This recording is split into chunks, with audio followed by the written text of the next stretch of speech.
Hello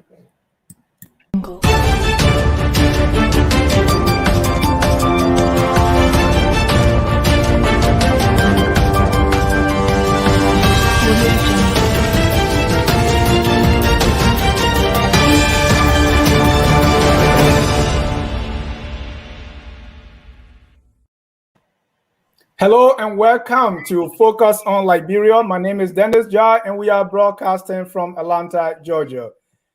In today's edition, we're going to be looking at how the Liberian economy is doing under President Weah, and we call that Weahconomics.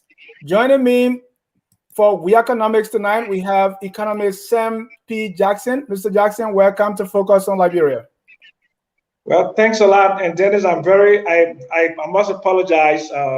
This is the first time this has happened, but I'm in an apartment. But anyway, let's not go into that. Let's just jump into the discussion and give the people a few minutes of Weahconomics as best as I can, based upon the numbers, based upon their own numbers. So let's just start to dive into the numbers.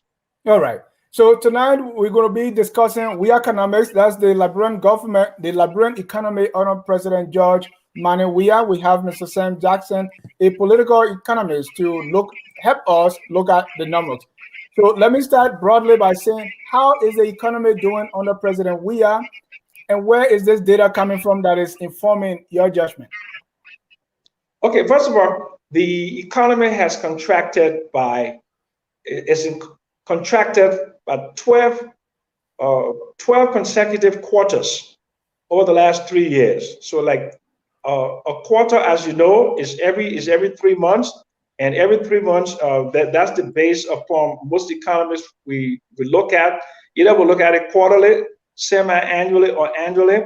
But the definition of a recession, if the economy contracts in 2 consecutive quarters. So the economy has contracted in 12 consecutive quarters under the Weah administration. In last year, the economy contracted by 3%, about 3%. Okay, and if you look at it in terms of human terms, in terms of loss of income, the multiple dimensions of poverty, the exacerbation of the socioeconomic conditions, these are very, very troubling. Very troubling. 12 consecutive quarters of negative economic growth under the George Weah administration. Very, very heart-wrenching. Very heart-wrenching. Mr. Jackson, you use 2 terms here, contraction and negative economic growth. Break that down to my mother in Bannersville. Same thing. Contraction is when you're not going forward, when you go backward. Negative is when you go lower than zero. That's negative economic growth rate. A positive is anything 1 or more, but anything beyond that, negative, just it has been declining. It's been going backward. It's not going forward. So it's like the pie. If you look at GDP as a pie, the pie is shrinking. Instead of the pie getting larger in terms of income growing, income is contracting. So say you were making $300 a month, and then 1 month your income goes to $290. Then the next month it goes to $250, and so forth. That is the same way you have to look at the economy, because GDP is about 2 things: expenditure and income, but mostly about income. So this whole concept of negative growth is about GDP. What is GDP, and how does that determine the growth or the decline of the economy? Okay, GDP is a gross domestic product. It is the aggregate value of all goods and services produced in the economy. And that is calculated based upon the consumption, which is the household consumption, which is the C portion. And it's also the quantum of investment, either foreign direct investment of domestic capital formation. Then the G is government spending, and then plus X minus M, your exports minus your imports. So that's the calculation, and that number, if we calculate the GDP by the expenditure method, which is the C plus the I, the G plus the X minus M, that number has been contracting. It's been getting smaller and smaller and smaller and smaller. And we'll go to those numbers, but what is normally responsible for the number to get smaller or bigger?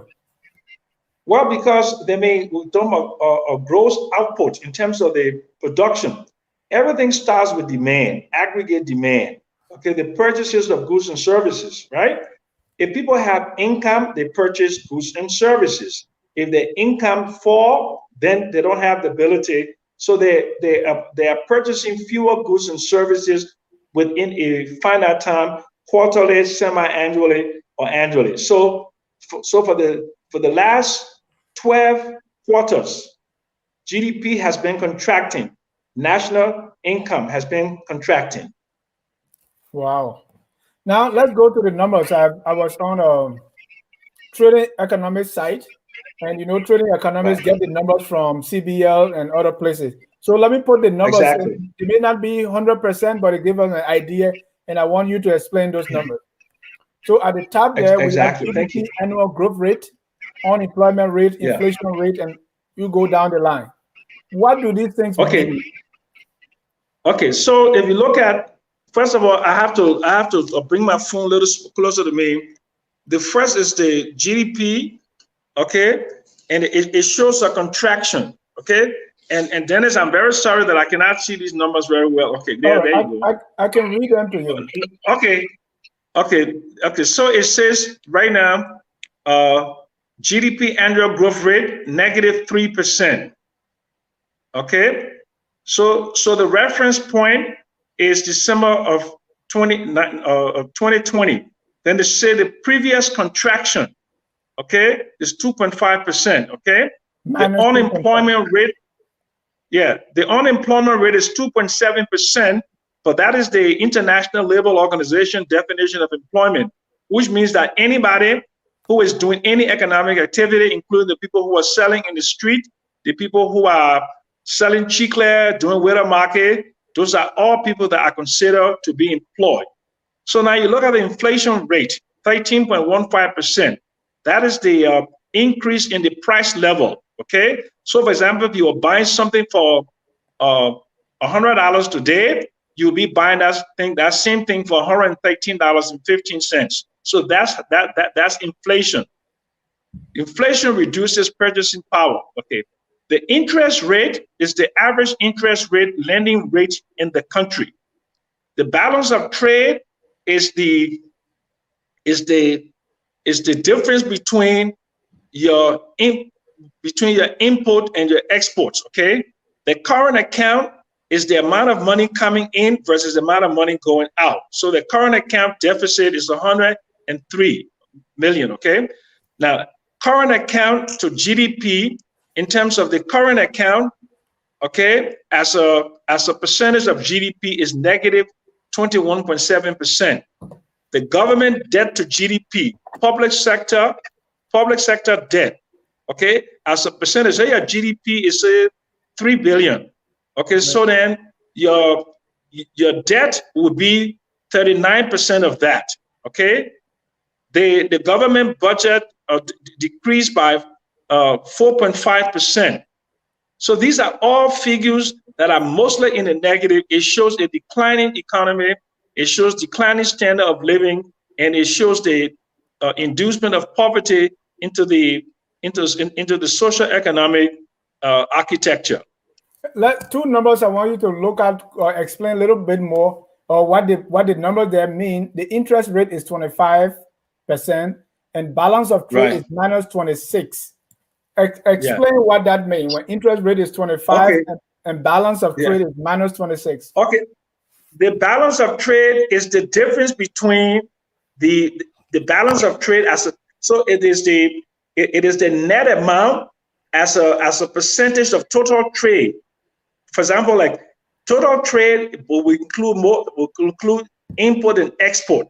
So that 25% is the percentage of the combination of the trade figures. So it means that it's -26%. Exactly. Mm-hmm. So it means that we are importing more than exporting. Is that right?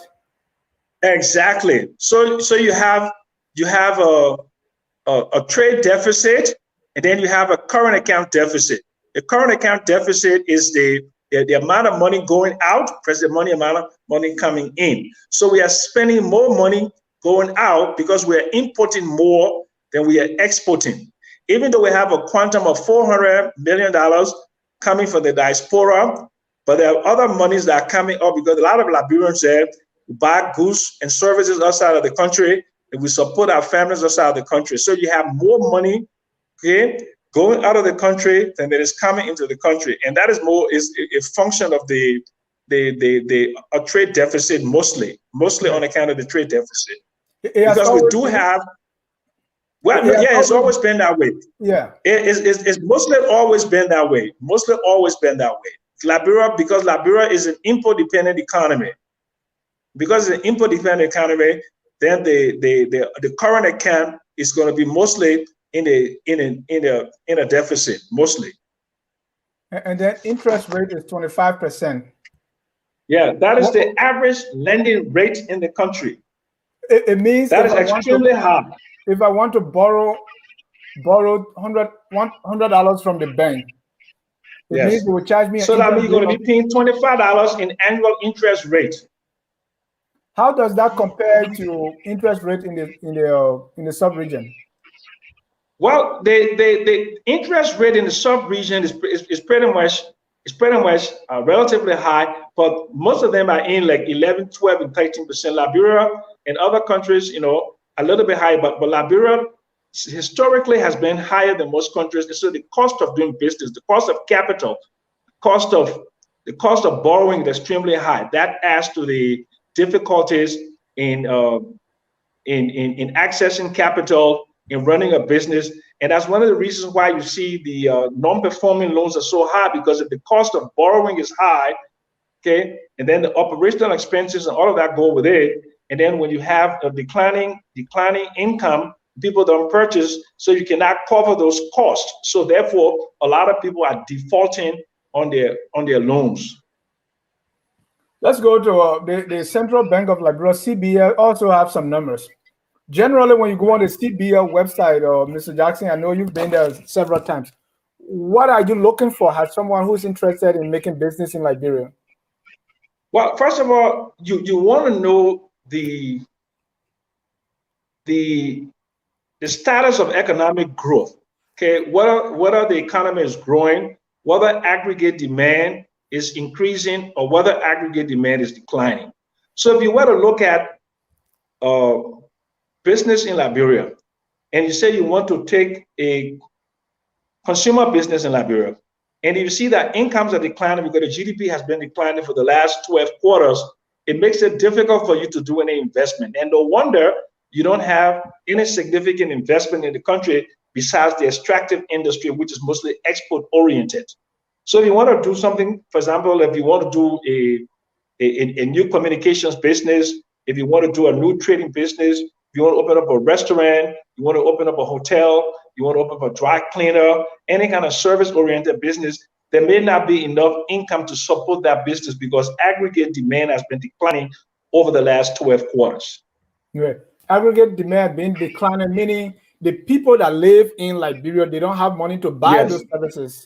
Exactly. So household consumption, which is the C portion of the GDP, that is a function of income. So if people have income, they purchase. If they do not have income, they don't purchase. If there's a reduction in the income, there will be a reduction in purchasing power, and there'll be a reduction in the aggregate amount of goods that are sold, goods and services that are sold. So that's where aggregate demand is declining, and you see that reflection in GDP.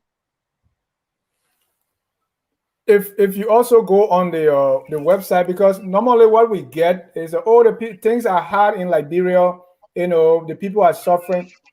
If you went on the CBL website, will you find information that tell us how the economy is doing and how they? Oh, absolutely. Yeah, but see, the thing is, GDP is a function of income, but it's also a function of the multiple dimensions of poverty. Because if you have declining income, people will be what? They will be unable to purchase food. right? And if they're unable to purchase food, they have declining health. And then the social economic conditions will decline. So GDP growth is central to the economy. Okay, and if that is declining, people don't have income, then it induces poverty. Instead of reducing poverty, you are increasing poverty. And there are multiple dimensions of poverty: health, education, and so on and so forth. So income is important to improvement in social economic conditions. The less income you have, the poorer you are, and the more susceptible you are to the vagaries of health, lack of education. If you don't have an income, you can't send your children to school. And if you get sick, you don't have an income, you can't go to the hospital to get good medicine. So these are all piled up. So the multiple dimensions of poverty are reflected in this reduced income. I see. I was checking also on the trading economic website, and they say the GDP from agriculture in Liberia increased to 960 million United States dollar in 2020 from 398 million in 2019. That's good news. Okay. Well, okay. If agriculture production increased, I'd like to know the source of that. That's the reason why trading economics just gave you the broad figures. So, for the central bank annual report, it tells you the origin, the sectoral origin of economic growth. Now, remember I was telling you earlier that the GDP used to be around 900 million, but then the central real GDP is now at about 3 billion because it was rebased. They rebased the GDP, okay? And that is taking into account a significant portion of the informal economy that was normally not calculated into the total value of goods and services produced. So Liberia's GDP is now 3 billion in terms of real GDP. But what does that mean in terms of the GDP didn't rise from 900 million to 3 billion. It is the calculation that changed that figure to the 3 billion in terms of the real GDP. Yeah, that is confusing. Real GDP and calculation. Okay, great. Okay, for example, say you're making $200 a month, okay? And then they decide to look at the value of that $200 in terms of its purchasing ability, its purchasing power, right? Based upon the regional purchasing power, which is the purchasing power parity. And then also they want to capture other income from other sources that are not normally reflected in your income. So maybe your son or your daughter is making some nominal income someplace out there. So they add that to, that's the rebasing of the GDP. So they rebase the GDP. It does not mean the GDP increased. It means that they just recalculated the GDP to capture other incomes that they normally do not capture. Correct. To me, that means the GDP increased. Well, no, the GDP did not increase. What they did, if you change the calculation of the GDP and to put other figures in that are normally not put into there, it does not mean the GDP increased. It means that the equation produced a new base. Well, that's what we call it, rebasing or rescaling of the GDP, right? So it's just the formula instead of because my son is cutting here and and it's not a register, but now they try to include all those things. Exactly. So businesses that they normally don't capture before, but the same thing happened to Nigeria. Nigeria rebased its GDP and it became the largest economy in Africa. But that does not mean that personal incomes increase in Nigeria, for example. A lot of countries are doing that. To me, it is more a political process than econometric process. Okay, it's a feel-good measure for people to say that we are capturing other incomes that are not normally captured in our GDP.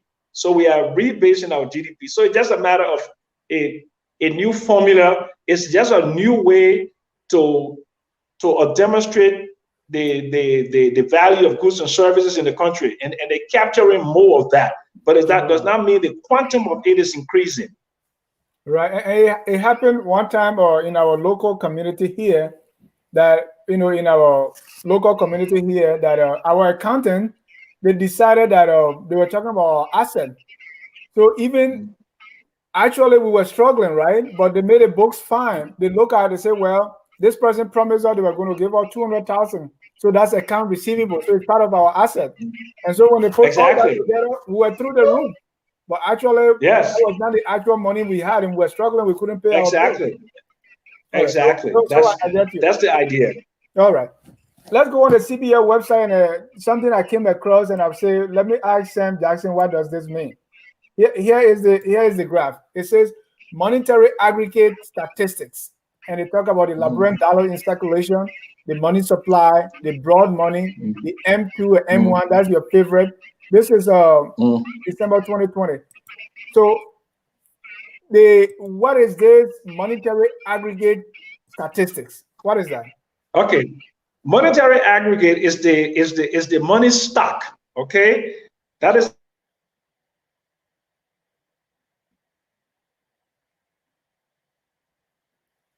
Ladies and gentlemen, this is Focus on Liberia, and we are discussing Weahconomics. That's the economy of Liberia under President George Weah. My guest is Mr. Ssamuel P. Jackson, and he is delving into the numbers right now. We are broadcasting from Atlanta, Georgia. If you're just joining us, put your comments on the board, put your comments, and we're going to read them. Yeah.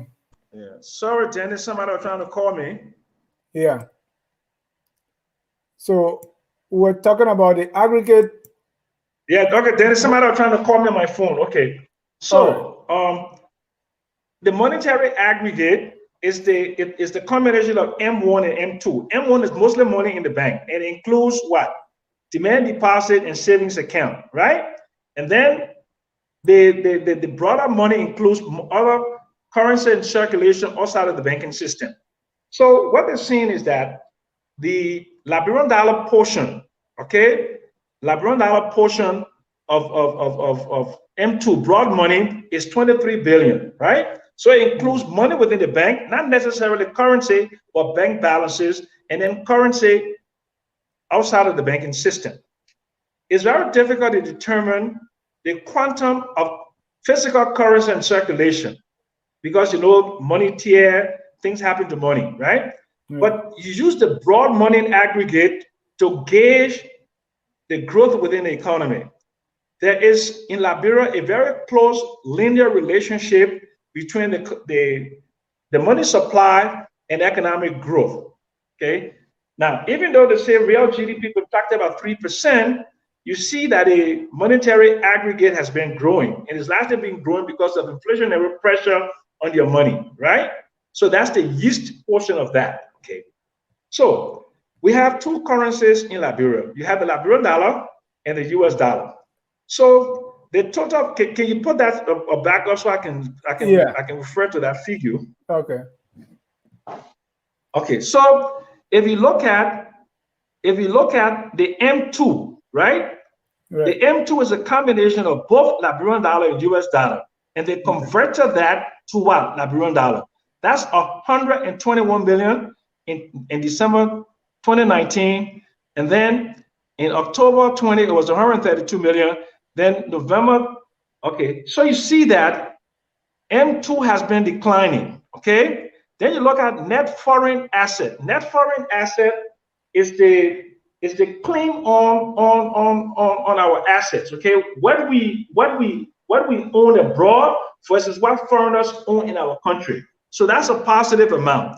Net domestic asset is the amount of bonds and other tradable assets that the central bank owns. Okay, then you come down there, loans to the private sector, and these are all in Liberian dollars. Okay, the commercial banks loan to the private sector, you see it's mostly flat.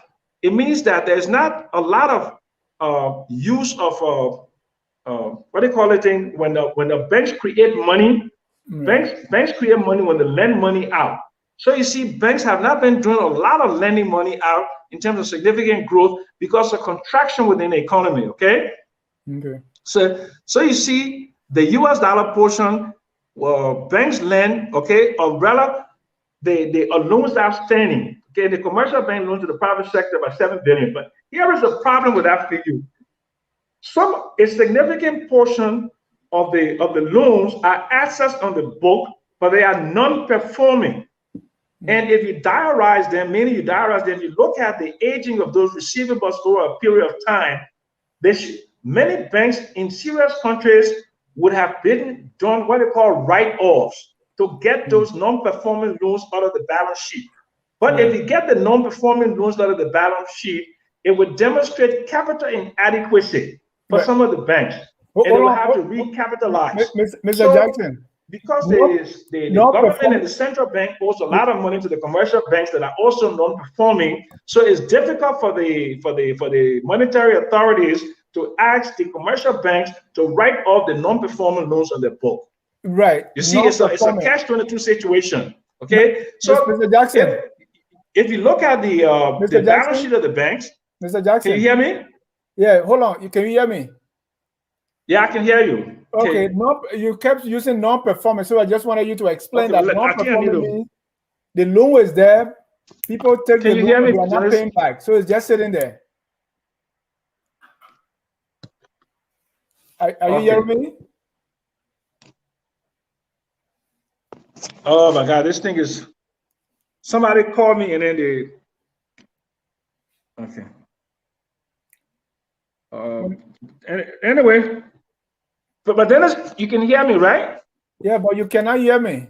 Can you hear me? I can, but no, I can. That's okay. I will get closer so we can have this conversation. Okay. All right. Explain non-performing loans before you go ahead. Hello. Hello. Can you hear me? I can barely hear you. There okay. Then go out and come back in. Go out and come back in. Well, let me see if I can. Let's see. Go out and come back in, Sam.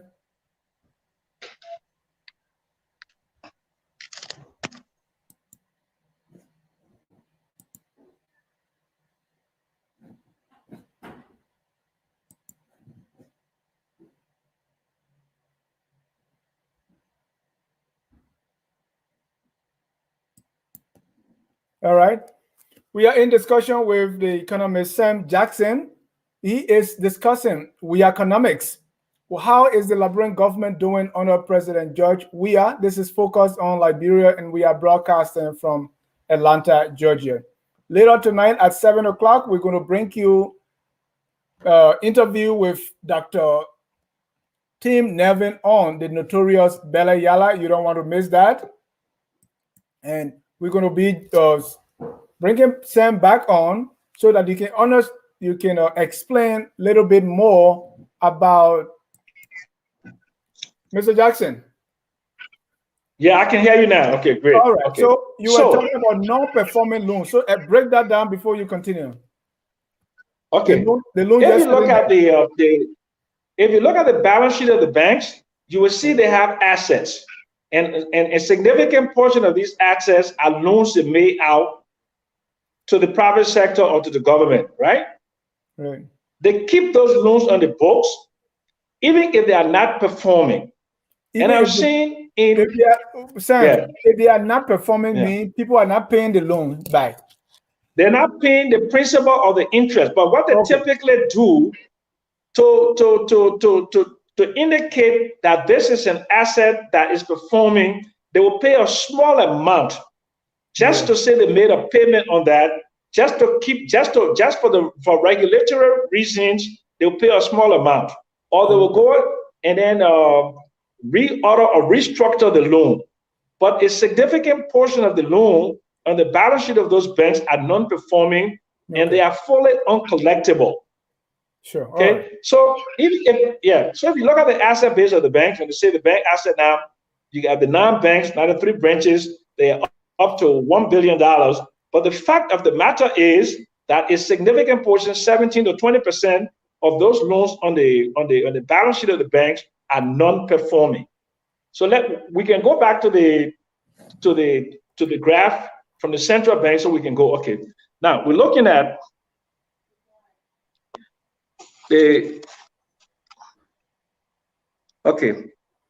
Liberian dollar share of broad money. Go all the way to the bottom, right? If you look at broad money, okay, okay, is 121 million, 121 billion. Okay. Now, the Liberian dollar portion of that is 31 billion. So what it tells you is that there's a degree of dollarization. And what that dollarization means is that because you have a dual currency, Liberia is a highly dollarized again. So if you do that math, it will be more than 75 to 80% of the money in circulation, okay, is in US dollars in terms of the value of it. Okay. Now, one of the things this graph doesn't tell us, and other portions of the central bank report tell us, is the proportion of currency that is the proportion of currency that is circulating outside of the banking system. From 2016 to 2020, it was about 4 to 5% of the money within the banking system, and that is 6 to 95 to 96% out. They've done some things with the electronic money and all of that, so the quantum has increased to 80%, but it still is one of the lowest in the region in terms of money outside of the banks. In Ghana, for example, only 50% of currency or money is outside of the banking system. In Liberia, you have more than 80% outside of the banking system. And Mr. Jackson, that brings us to, because we look at this aggregate money supply, that brings us to this whole idea of printing money, right? I know we spoke about this before. Now, right. We are looking at Weahconomics, how the economy is doing. So to solve the problem that we were facing, there was shortage of money in the bank and all that. Now we're printing new money. Talk to me about that, how that tried to solve the problem that the economy is facing. Look at Liberian dollars in circulation, right? Okay. They say Liberian dollars in circulation is about 23 billion, right? You see here, Liberian dollars in circulation is about 23 billion, right? Right. How much are they proposing to print? They're proposing to print 48.8 or 48.9 billion, right? So what this tells me, they are not doing exchanging legacy notes, but they're going to be doing a form of what we call quantitative easing, okay? Or an expansionary monetary policy. So this will induce a lot of inflation, because if you're seeing in December of 2020, you have only $23 billion Liberian dollars in circulation, and you're proposing to print twice that amount of money. So if you were to take all the legacy notes out, so that'd be 23 billion, right? Plus another 25 billion added into it, you'll be doubling the size of the Liberian dollars in circulation, and then you'll be prone to the consequences of inflation and the reduction in purchasing power. So that's one of the problems I have with the opposition. No one has made that point, and to make it very strongly that you have only $23 billion in circulation, but you are printing 48 billion, and you're telling me you're exchanging legacy notes. So there will be a form of quantitative easing and expansionary monetary policy, and you're going to be getting a lot of income from this, because when you print money and you put it into the banking system, you get seigniorage income. What do you propose to do with this income from printing this money? Okay, hold on, because you threw a lot of things out there.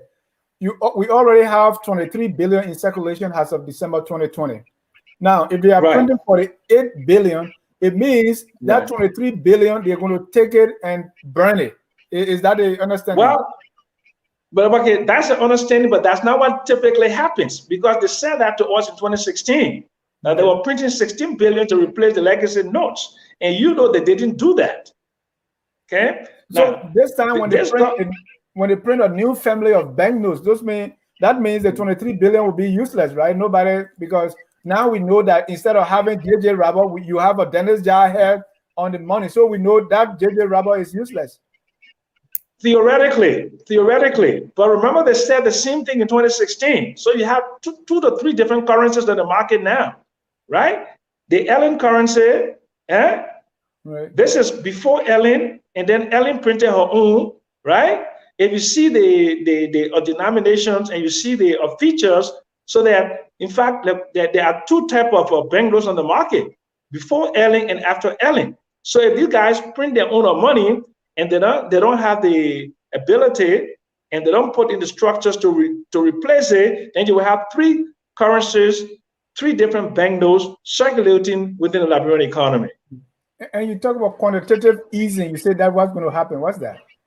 Yeah, quantitative easing means that, you know, central banks, because they want to prime the economy, they want to put money in circulation for economic activities, to create jobs and all of that. What they did in 2009, because of the global financial crisis, they printed a lot of money to finance the deficit, to finance these things, right? So when you print money and you're not exchanging money, and that money does not correspond to the economic growth rate, that's a form of quantitative easing. But they don't have a strategic plan to do quantitative easing, but it would just be de facto quantitative easing, or rather infusion of.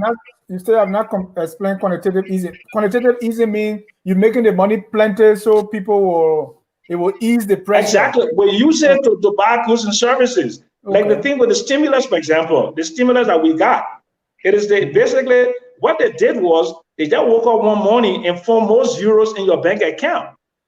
The Federal Reserve just credited the account of those commercial banks at the Federal Reserve, and they gave you those balances for you to go and spend to Walmart and buy goods and services to spur economic development. But they did not create any new value.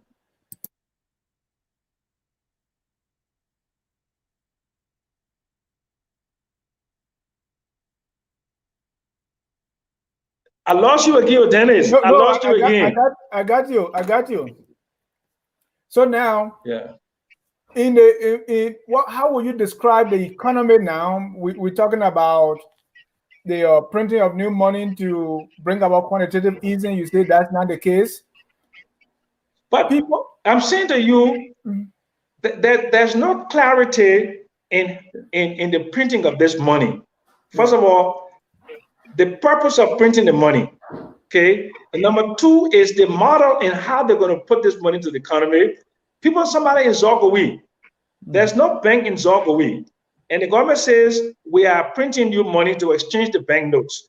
The guy from Zogawee, where does he go to change his currency? So if you have a finite time and a finite opportunity, theoretically, the money in that man's pocket in Zogawee will become worthless because the time to exchange it to a bank would have expired.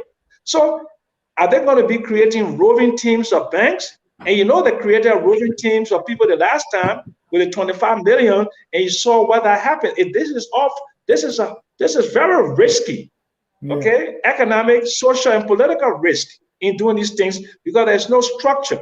And we have not done this. We have not done this any time in a successful manner to infuse currency into the economy and replace the old notes. And you saw in Liberia, when with the JJ and the Liberty, where one side during the war decided that they were not going to accept the currency from Monrovia, the Emerson currency. You couldn't take the Liberty to Kawa because Prince Johnson was going to kill you if you took the Liberty there. So, you know, we may not have similar occurrence, but you could have several banknotes coexisting side by side if this is not done in a very methodical way to address the issues that I just talked about. And we'll talk about how you want this to be done. But let me ask you this, and we can bring in our comments. A lot of people look at Monrovia today and we see development. You see street lights, you see road projects, you see the military hospital. So the man in Zogawee, these are development. This means things are fine because this man was not getting paid anyway. But now he sees road coming to his little village. He sees Pempe moving there. So to him, that's fine. Right. What you said to the argument that the economy is doing well right now, Unimill that used to pump in money, Unimill is gone. All these things are gone. People are not putting in money as they used to do under President Sirleaf. Now things are hard and the government is trying. Okay. So what's your response to that? Okay, but that's a value judgment that one has to make, right? Okay, everybody does not live in Zogawee, and it is that man who feels that way. There are other people who use objective circumstances and empirical evidence to determine, how they feel, okay? And the economy is about what? Having money in people's pocket and giving them purchasing power, okay? Whether they're well-fed. So the question that people should be asking, do you have more income today than you had in 2017? Are you better fed today than you were in 2017? Are your children going to school today versus in 2017? Let me stop you there. The answer will vary, right? Because when I was in Dodokan, that was very irrelevant to me. I was never getting income. I was never doing anything. So really, to that question, are you better off today than yesterday, doesn't really answer the question. It does. It does, because for poor people like the people in Zoroastrian you're talking about, we don't use income as a measurement of poverty. We use consumption as a measurement of poverty. Okay. So the issue is that we use consumption. Are you better fed today than you were in 2017? Are you consuming more? Do you have more material benefits today? Are economic conditions so much better that you have enough money to send your children to school?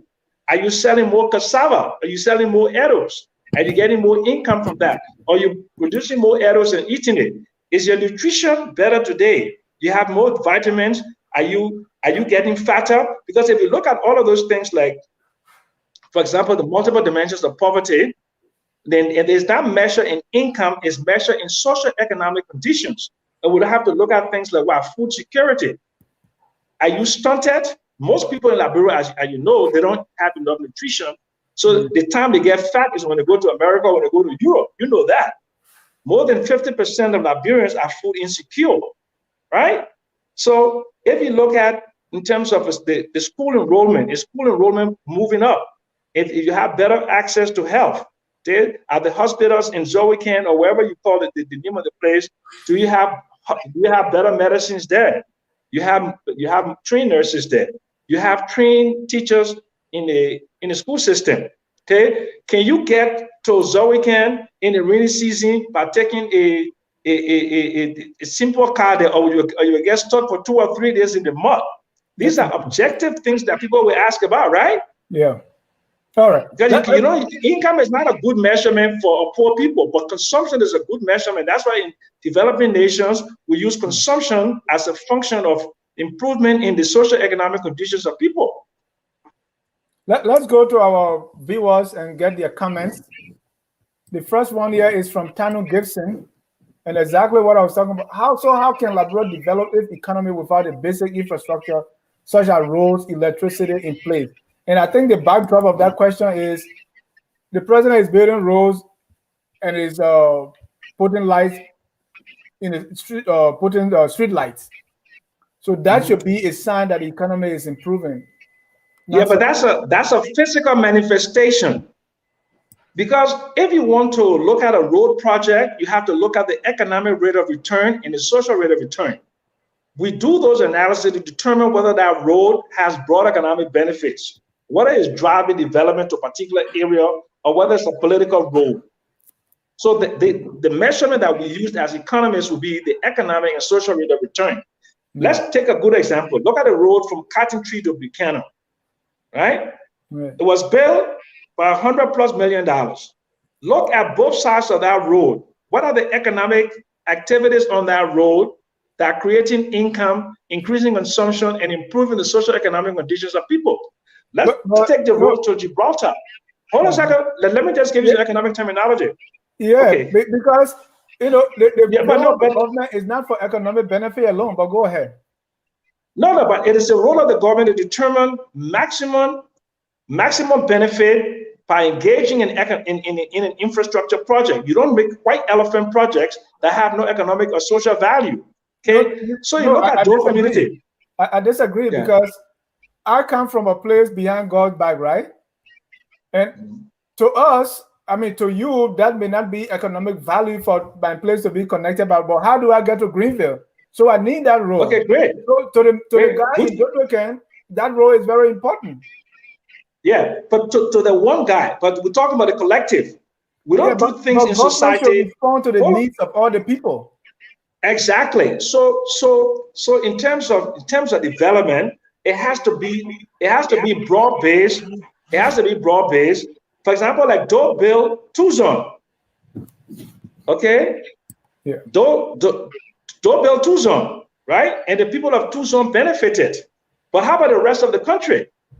See, you have to have broad-based economic development that provides opportunities and income for a maximum number of people, but not just for a small, tiny group of people. So look, let's look at the road in Gibraltar or Dole community. Yeah. When you do things in economics, you call that spatial investment. Okay, you're making a road. Okay, when you make a road in the area like that, the property values supposed to go up. Am I correct? Correct. Because you build a road there, it will increase land value. Then you have to have a mechanism to do what we call land value capture. So you have to what? Increase the real estate taxes on those people who own properties there. But there's no mechanism to do that. So development is short-change, it's haphazard. It has to be comprehensive. So you can't just do a road because it has a political benefit. But when you build a road there, you have to make a determination. Is the quantum of benefits, the size of the investment, is the size of the investment proportional to the benefits that is being gotten out of that particular road? It's extremely important. So you see, you have to do comprehensive economic development. You can't do haphazard economic development. So you put street lights. So you put street lights on Tottenham Boulevard, and the people on both sides of Tottenham Boulevard don't have light because the street light is using what? The power from the hydro. So when the street lights come on, they have to cut the light off to the public. So that's just a show. So you go there, you take the street light, and then you show it, and people take picture and put it on Facebook as this is a political tool. It is not an economic tool. But can the children that are living on both sides of those roads in those unlit houses, are they able to do their homework? When those lights come on, do they also have lights in their homes, in the living rooms, so they can do their homework? Edward Doe says, Samuel Jackson, does the current balance impact inflation or vice versa? If so, how? If not, why? I don't understand the question. Maybe you does the current balance impact? I don't understand that other economic English though. Yeah, I don't either. Even though I'm not. Let's go to Dr. Barton Kula. Mathematics people aren't making more money. The calculation is done different. That's the time we're talking about the the GDP. No, but if you rebase GDP, it does not mean there's an increase in output. It's just that you change the base. That's all you're doing. You change the calculation. Okay, it's just another way of saying the same income, but at a higher rate. But it does not mean there's an increase in output. There's nowhere where GDP rebasing means that you have an additional income in income, an additional increase in income, or any degree of prosperity. It is only a mathematical formula that the IMF decided. It moved from 900 million real GDP to 3 billion. It's a feel-good measure. Let me bring back Edward Doe again. He said, will you agree that not all businesses will flourish in such an economy because of purchasing power? So businesses like food products may flourish because of basic needs are purchased rather than necessity. But then again, why is cell phone a flourishing business? Well, the thing is, if you're looking at physical goods versus services, right? Yeah. And if you look at the service economy, it's been contracting since May left, because the aggregate demand for goods and services have decreased because of the reduction in purchasing power because May left. And the income and the purchasing power associated with May is no longer there. Let's go to Richard Johnson. Said we need to host several of these economic forums in the local Liberian communities. Just give them a refreshment and make it free of charge to educate our people, to inspire and engage them. And Rachel, what we can also do is we are hosting it right here and focus on Liberia, but we can play that in Monrovia, and so that but it requires money. So sometimes it's hard. Soklote said, is this the reason why Liberia infrastructure has not developed? because there is no economic returns on road projects? Of course not. Liberia infrastructure is not built because of our finance, the ability to finance the project. I mean, there's a specific need to take the road over to Ozowekan, even if 2 or 3 people benefit. But that would depend upon the resources. So if you have limited resources, you have to put the road where it makes the biggest bang for the dollar in terms of economic and social benefits to the people. So that is the calculation that is made by economic planners. How many people will benefit, the income and all of that. So that's why they don't take roads to remote areas in poor countries, because you cannot justify the resources that are being spent to take that road to the remote area. But of course, in developed countries, they do that because they have the resources to do that.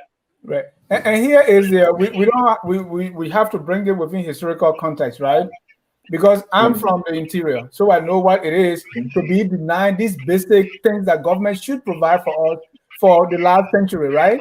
So someone like Weah getting into power, who is also from that rural background, maybe see this as a great equalizer, right? Like, hey, this is what my people have been denied for so long, and everything was concentrated right there on Broad Street or Mamba Point. So no matter whatever they say or not, I'm taking light to Grand Crew, so that the people will see light too. No, I agree. In America, we call them pork barrel projects, right? Where there may not be economic and social return, but it's political capital to some people. For example, to put a library in a remote area where they have 50 students on a reservation, right? And you spend $2 or $3 million. You could spend that same $2 or $3 million for a library in a metropolitan area where you have 1,000 students going to the library. But you make the political decision that is better, to spend the money, even though there will not be a greater economic and social return to put this road or this library in this rural community. Politicians make that calculation all of the time. There's nothing wrong with that. Right. And Ellen did that when she put the Jacksonville Hospital to a place where you don't have up in Tapeta, exactly, for political reasons. It's called pork barrel. But you see, a lot of those projects become white elephants because in terms of the number of people who use them. And there are a lot of white elephant projects. Look at the Athens Olympics. All the stadium they built, they're deserted. Nobody playing football and nobody swimming in the pool. So Athens in 2004, 2008, I don't know where the Athens Olympics, they spent a lot of money. We just did that case study the other day by class at NSE, where they spent all this money to develop these stadium and these houses and all of that, but it has no economic benefit to the people. Just a feel-good measure in 2004 when Athens hosted the Olympics. It happens all the time. It's politics. Yeah, it's politics. We have 7 minutes to close this broadcast. Cloud Ward said, Mr. Jai, which road are you talking about? There are 2 sets of road, the ones before Ellen or the one Ellen started and the one after. So I think that's the basic of the question that, hey, this is not Weah project. So all credit to the current administration will be other roles. I don't know if that's another can you respond. Well, look, government is continuity, right? So Weah could divert resources from those roads. But if he continues those roads, so he must get the credit, He must get the credit. So whatever roads he's making, and the political capital will be demonstrated in an election. If people along those roads feel that he did well for them, then they will vote for him. If not, they won't vote for him. Yeah. But the December 8th election around the country indicated that he's not doing enough. Yeah, and I mentioned the Tapeta project, and Dr. Kula said if she had built the road, it would have been a huge economic rate of return. The people are still going to JDF in drove despite the bad road. But, someone who take a surgery, you get on that road when the car bangs too much. So do we really have limited resources as it relates to Liberia's development? No, I think we have been a dysfunctional government. This question to you, Mr. Jackson, do you think Liberia could ever establish its credit ratings with Moody's and all these Standard & Poor's? Any recommendation on how to go about this process? Well, first of all, I'd like to say sorry to him. I was supposed to be meeting him at 4 o'clock on our Zoom, but because of the technical circumstances, but I'll be seeing him right after the show on our Zoom. Look, credit rating is based upon a lot of different factors and criteria. The ability to pay is not just a factor in terms of determination of credit rating. Governance is extremely. Then the political risk, then the corruption risk. As an underwriter working for the major investment bank, if you're going to give a city or a country a credit rating, you have to look at it in totality. Is that like when you get in your FICO score? Your FICO score is based on a lot of different factors. Your debt to credit ratio, okay, your how you pay on time, and all of those. But for countries, you have to de-risk the politics. You got to de-risk corruption, and also ensure your ability to pay, and also debt sustainability. Liberia does not have a credit rating now. Liberia should be trying to motivate a credit rating, even if it's a very bad credit rating below investment grade. Unfortunately, the experts, the Liberian, there's limited expertise within the Liberian government to even move to get Liberia to go past the concession loans to the IMF and the World Bank. So Liberia does not have the ability to go out there in the private capital market to fund its development. You got to do that. The other issues that have in Liberia is the decentralization in terms of the municipalities. Monrovia does not have fiscal autonomy. Monrovia does not raise its own revenue. So Monrovia cannot, for example, raise its own debt, municipal bonds, for example. So when you talk to Ssamuel, he's concentrating on paying salaries and talking about GDP growth. And economy is much, much more than GDP growth and paying salaries. So you have to look at using leverage. That's what Mr. Kennedy is talking about. You have to use leverage. The borrowing power of the state, because of its taxing power, and it's an important tool of development. Because a cash and carry economy is constricted, is constrained. But an economy that has credit, when you get a sovereign credit rating, then what happens is companies within the city or the country cannot go on the private equity market or the private bond market, and they can do bond trading. For example, Ashanti Gold Fields can go and borrow money from the international bond market, or they can raise equity on an equity exchange because you are integrating your financial infrastructure to that of the international system. Thank you, Mr. Jackson. We have 5 minutes to close, so I want you to close with this, which is very important. How is the Liberian economy doing under President Weah, and what can be done to change the situation? 2 minutes. Okay, let's look at the numbers. I demonstrated to you that the economy contracted about 3% in 2020. For the last 12 quarters, there have been 12 consecutive quarters of negative economic growth. So how's the economy doing? It's doing poorly. And how is that manifested in socioeconomic conditions? The multiple dimensions of poverty. People are hungrier. People have less income. It's difficult to send their children to school. Okay, and the economy continues to contract. What it does, when aggregate demand drops, then businesses cannot invest because they're not getting the profits to do the reinvestment. So domestic capital formation is difficult, and foreign direct investment is almost impossible until you create income. You need people with income to purchase goods and services. So that's why the private sector has to be the engine of growth. How do you do that? You do that by what? Spurring economic growth in all sectors. Sectoral planning, agriculture, cash crop, and tree crop. Then you have to do the services industry, right? But the services industry will be something like the hotels and the restaurants. And you either bring in people as tourists or you create income to Liberians so they can go to the restaurants, they can go to the bars, they can go to the hotels, right? So all of these things are not being done. So there's not a holistic growth. So we need to do a master plan of economic development. That is the thing that is missing. They come up with a PAPD, which was mostly aspirational. They didn't have any targets, they didn't have any benchmarks, and they didn't have a way of monitoring and evaluating success of the PAPD.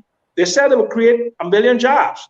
What tools do they have to determine what jobs are being created, because they have not had a labor force survey in more than 10 years? You don't even know the size of your population because you haven't done a national population housing census since 2008. You don't know the degree of health of your people because you just came just a few weeks ago with Liberian Demographic Health Survey 10 years later. So you're not chronicling progress. You're not doing long-term strategic planning. You don't have the ability to do none of those because you haven't built this big tent.